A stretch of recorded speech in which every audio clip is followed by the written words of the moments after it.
Hello friends, welcome once again in math genius. आज मैं आपके लिए लाई हूँ बहुत ही इंटरेस्टिंग टॉपिक और बहुत ही इजी टॉपिक है। आज का हमारा टॉपिक है आधारभूत ज्यामितीय अवधारणाएं, जो हमारे रीड सिलेबस का भी एक टॉपिक है और हमें एनसीईआरटी और सीबीएसई बुक में आसानी से मिल जाता है। चलिए शुरू करते हैं हमारा वीडियो। इस वीडियो में हम पढ़ेंगे बिंदु, रेखाखंड, रेखा, प्रतिच्छेद रेखाएं, समांतर रेखाएं, किरण, वक्र, बहुभुज, कोण, त्रिभुज, चतुर्भुज और व्रत के बारे में। देखिए इतना सारा आपको नॉलेज इस एक वीडियो में मिलने वाला है। तो चलिए शुरू करते हैं। सबसे पहले पढ़ना है बिंदु। तो बिंदु क्या होता है इसको समझते हैं। जैसे आपने कोई कागज पर या मैंने कोई बोर्ड पर एक ऐसा डॉट बना दिया, या पेंसिल के या मार्कर के नुकीले सिरे को हमने यहाँ पर टच कर दिया, तो ये हमें बिंदु प्राप्त होता है। इसको हम नाम दे सकते हैं, जैसे ए, बी हमने नाम दे दिया तो इसको हम पढ़ेंगे बिंदु ए, बिंदु बी। यानी कि कोई भी नुकीला सिरा, पेंसिल, पेन या कोई भी नुकीला सिरा हम किसी भी सरफेस पे टच करते हैं, किसी भी सतह को टच करते हैं तो वो हमें बिंदु का आभास कराता है। तो बिंदु तो एक छोटा सा टॉपिक था। आगे बढ़ते हैं रेखाखंड की ओर। अब देखिए मैंने कोई भी दो बिंदु ले लिए, एक और दो। इन दोनों बिंदुओं को मैंने मिला लिया, इन दोनों बिंदुओं को मैंने मिला लिया। मैंने इनको नाम दे दिया बिंदु ए और बी। अब देखिए ए और बी को जो मिलाया, ए और बी को मिलाने वाली रेखा को हम रेखाखंड कहेंगे। रेखाखंड क्या होता है कि कोई भी दो बिंदुओं को मिलाने वाली रेखा को रेखाखंड कहते हैं। यानी रेखाखंड दो बिंदुओं तक सीमित होता है। आगे है रेखा। रेखा क्या होगी? अगर यही हम रेखाखंड को आगे बढ़ा दे दोनों तरफ, इसी रेखाखंड को हम दोनों तरफ आगे असीमित लंबाई तक बढ़ाने की कोशिश करें तो वह हमें प्राप्त हो जाएगी रेखा। इसको हम कहेंगे रेखा यानी लाइन। ठीक है, रेखाखंड को हमने दोनों तरफ आगे की तरफ बढ़ा दिया, हमारे पास आ गई रेखा। आगे है प्रतिच्छेद रेखा। देखिए रेखा को आप समझ गए हैं, ये एक रेखा है। अगर इस तरह की दो रेखाएं हैं, जैसा कि आप देख पा रहे हैं, इस तरह की दो रेखाएं हैं और वो एक दूसरे को काट रही हैं, तो किसी भी बिंदु पर काट रही हैं। जैसे यहाँ पर ओ बिंदु लिख दिया, ओ बिंदु पर ये रेखा एक दूसरे को काट रही है। इसको मैंने नाम दे दिया रेखा ए बी और रेखा सी डी। तो ए बी और सी डी एक दूसरे को ओ बिंदु पर काट रही है। तो इस प्रकार काटने वाली रेखा को प्रतिच्छेद रेखाएं कहते हैं। यानी कि कोई भी दो रेखाएं एक दूसरे को किसी भी बिंदु पर काटती हैं तो वो हमारे लिए प्रतिच्छेद रेखाएं कहलाएंगी। आगे हैं समांतर रेखाएं। समांतर रेखाओं को समझने के लिए हम दो लाइन ड्रॉ करेंगे। देखिए एक लाइन ये हो गई, दूसरी लाइन ये हो गई। ठीक है, इसको कह देंगे सी डी ई एफ। मैंने नाम दे दिया रेखाओं को सी डी और ई एफ। अब ये दोनों रेखाएं देखिए आगे बढ़ाने पर एक दूसरे को कभी भी नहीं काटती हैं। तो इसकी ये विशेषता है कि कोई भी दो रेखाएं हैं जो आगे बढ़ाने पर एक दूसरे को किसी भी बिंदु पर नहीं काटेंगी तो वो कहलाएंगी समांतर रेखाएं। अगर दो रेखाओं के बीच इस तरह का निशान है तो वो समांतर रेखाएं कहलाएंगी। जैसे हम इसको कैसे लिख सकते हैं? इसको लिख सकते हैं C D is parallel to E F, यानी सी डी समांतर है ई एफ के। अगर ऐसा चिन्ह बना हुआ आता है तो यह कहलाएगा कि दोनों रेखाएं समांतर है। समांतर का मतलब आप समझ गए होंगे, सम अंतर यानी समान अंतर होना चाहिए। इसके बाद है किरण। किरण को समझने के लिए आपको टॉर्च को याद करना होगा, या हम कहते हैं सूर्य की किरणें। तो सूर्य आग का गोला है, इससे हम इस प्रकार की जो किरणें निकलती हैं इसको ही हम किरण कहते हैं। यानी कि एक बिंदु से प्रारंभ होकर अनंत तक जाती हैं। किरण होती है एक बिंदु से प्रारंभ होकर अनंत तक एक ही दिशा में आगे बढ़ेगी तो हम उसको किरण कहेंगे। किरण के बाद आता है वक्र। तो वक्र क्या होता है? वक्र को समझने के लिए हम क्या करेंगे? कोई भी पेंसिल या पेन लेंगे, उसको एक सतह पर ऐसे घुमा दीजिए, जैसे आप बिना पॉइंट उठाए घुमा सकते हैं, ये कहलाएगा वक्र। ये क्या कहलाएगा? वक्र। यानी कोई भी सतह पर आपने पेंसिल या पेन का बिंदु बनाने के लिए पॉइंट रखा है और उसको बिना आपको उठाए किसी भी आकार में आपको घुमा देना है तो वो हमारे लिए कहलाएगा वक्र। वक्र बंद भी होता है और खुला भी होता है। तो बंद वक्र, देखिए ये पूरा बंद है तो इसको हम कहेंगे बंद वक्र। यदि मैं इसको ऐसे बना दूं तो ये कहलाएगा खुला वक्र। ठीक है, अब देखिए ये जो मैंने किरण बनाई थी इस वक्र को स्पर्श कर रही है तो इसको हम स्पर्श रेखा भी कह सकते हैं। ठीक है, अब वक्र में भी हमें 3 चीज़ें याद रखनी है। वक्र के 3 भाग होते हैं, एक अंदर का, एक बाहर का और एक होता है परिसीमा। यानी यहाँ पर मैंने बिंदु लिया A, यहाँ पर मैंने बिंदु लिया B, तो ये जो बिंदु आप देख रहे हैं A और B, ये वक्र की परिसीमा पर स्थित हैं। तो इसको कहेंगे परिसीमा पर स्थित बिंदु A और B। यदि C बिंदु मैंने लिया है जो वक्र के अंदर दिख रहा है, इसको कहेंगे वक्र के अंतर्भाग में स्थित बिंदु। अगर बाहर मैंने यहाँ बिंदु P ले लिया तो ये वक्र के बहिर्भाग में स्थित कहलाएगा। तो ये तो छोटी सी बात है, अंदर बाहर और उसकी बाउंड्री यानी सीमा पर। ये है अंतर्भाग, बहिर्भाग और परिसीमा वक्र की। अब वक्र खुला और बंद, 2 तरह की बातें हैं। बंद वक्र जो पूरा बंद है, खुला वक्र जो कहीं ना कहीं से खुला है। इसी प्रकार वक्र में वक्र रेखा भी बात काउंट होती है, यानी टेढ़ी मेढ़ी रेखा को हम वक्र रेखा कहते हैं। कोई भी टेढ़ी मेढ़ी रेखा को हम कहेंगे वक्र रेखा, और सीधी होगी इसको कहेंगे सरल रेखा। ऐसे सीधी लाइन जाएगी इसको कहेंगे सरल रेखा। ये हो गई सरल रेखा और ये हो गई वक्र रेखा।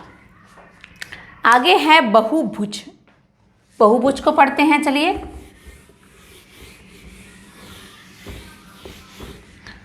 बहुभुज जैसा कि नाम से स्पष्ट है, आप देखिए मैंने कोई भी आकृति ड्रॉ कर दी। इसमें आपको क्या दिखाई दे रहा है? इसमें हमें दिखाई दे रहा है, अगर हम गौर से देखें, इसको नाम देते हैं A, B, C, D और E। ठीक है, कितनी भुजाएं हो गई? 1, 2, 3, 4, 5। तो ये एक तरह का पंचभुज भी कह सकते हैं क्योंकि 5 भुजाओं वाला है। बट इसके समझने से पहले हम बहुभुज को समझेंगे। बहुभुज होता है रेखाखंडों से बनी आकृति। यहाँ पर कितने रेखाखंड है? तो रेखाखंड AB, रेखाखंड को ऐसे लिख सकते हैं, AB के ऊपर बार लगाएंगे।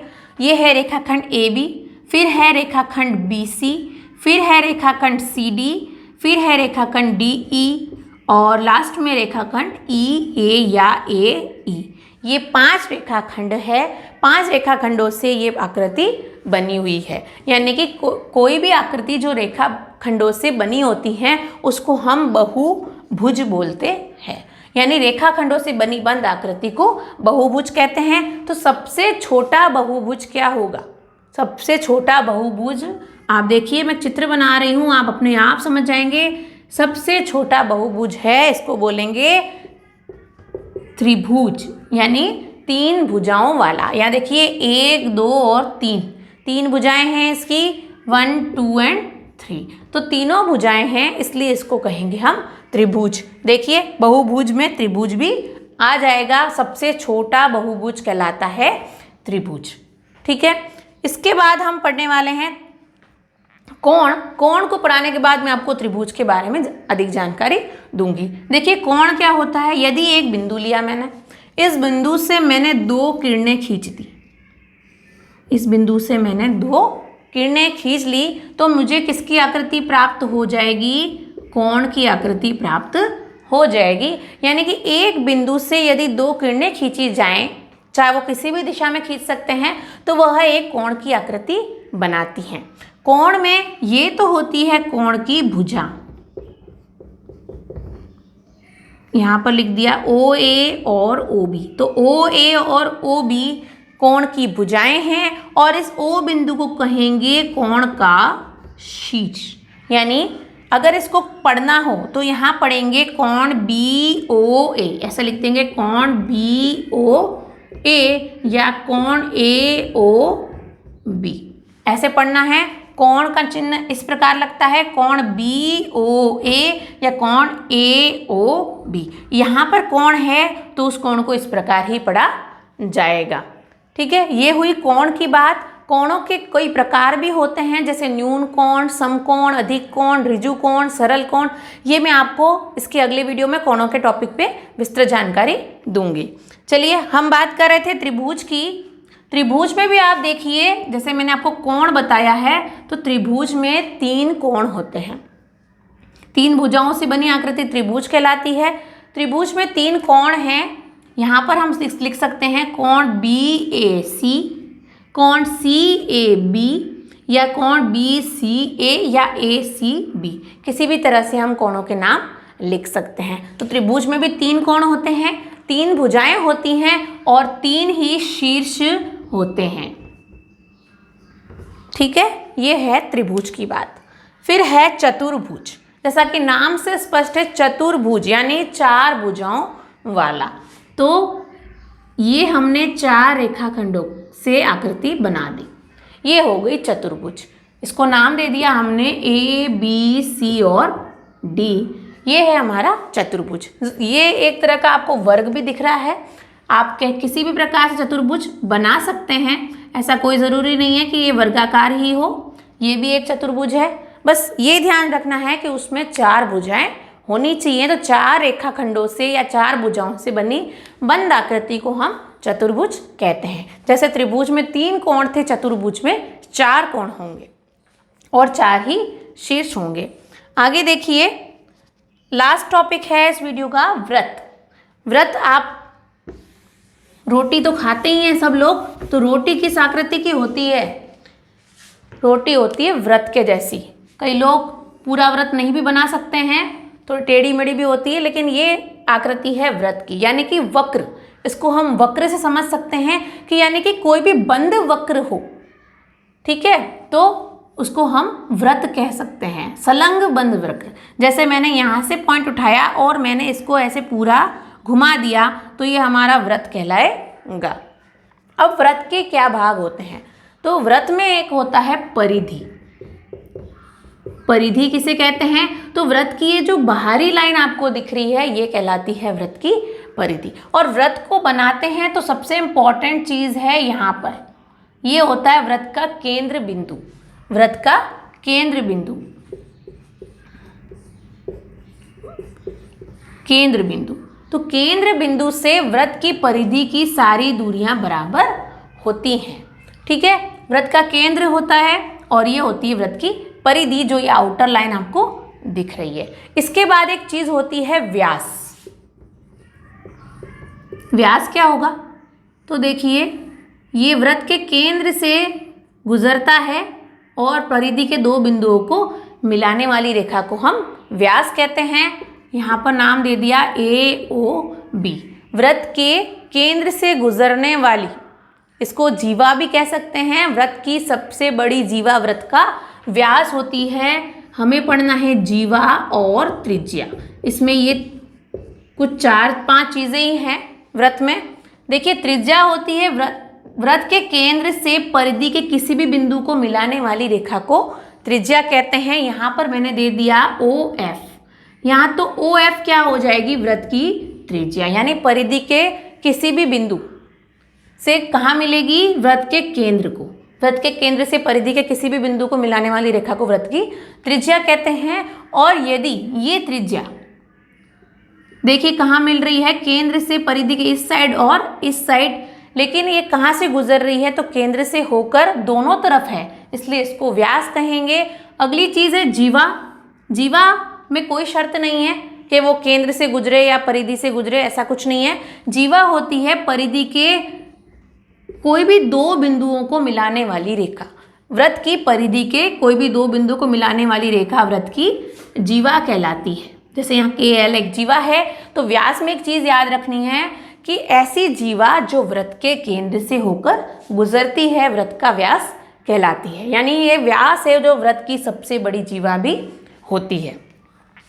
आगे आपको व्रत के बारे में पढ़ना है, मैं आपको एक अलग से वीडियो बना के बताऊंगी जिसमें आप व्रत के बारे में अधिक जानकारी प्राप्त करेंगे। इसमें त्रिज्यखंड, व्रतखंड के बारे में भी हम समझेंगे। तो इस वीडियो में हमने देखा है बिंदु, रेखाखंड, रेखा, प्रतिच्छेद रेखाएं, समांतर रेखाएं, किरण, वक्र, बहुभुज, कोण, त्रिभुज, चतुर्भुज और व्रत के बारे में। ये तो था छोटा सा टॉपिक, क्योंकि आधारभूत ज्यामितीय अवधारणा है, इनकी हम विस्तृत चर्चा अगले आने वाले वीडियोस में करेंगे। आशा करती हूँ आपको वीडियो पसंद आया होगा। बने रहिए मेरे साथ मैथ्स में 0 से हीरो बनने के लिए। धन्यवाद।